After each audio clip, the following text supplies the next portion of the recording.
Hello peeps, my name is Alcio404, otherwise known as I'm Out of Here 27, and today I am going to be talking about King Eadred. Is he as problematic as his brothers? Let's find out, shall we? King Eadred was born in 923 AD. King Eadred is the brother of Edmund I and the half-brother of King Athelstan. Now you're probably wondering why he is king and Edmund's older son is not on the throne. Well, Eadred is still an infant at this point in time.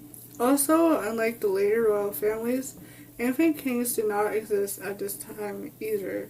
King Eadred was in his mid-20s by the time he inherited the throne. He inherited advisors from his brother's rule as king, like his mother, for example. Northumbria was a tricky area during the reigns of Athelstan and Edmund I. And this was the case as well with Eadred.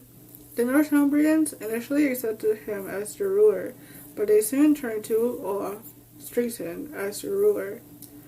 They then turned on Olaf and accepted Harold I Fairhair, who was a Norwegian king at the time.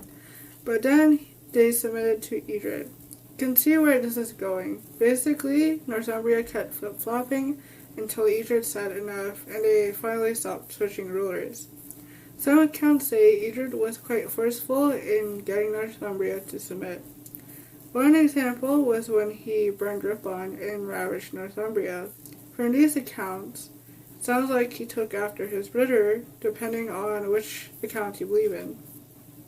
But these accounts could be falsified because of the amount of time it has been since these events occurred. Eadred was a king who simply defended his territory. However, war is war, and if true, burning a town is a little too excessive, even if he was in a rage. He was a really pious person like Athelstan. He would often write charters for the various abbeys.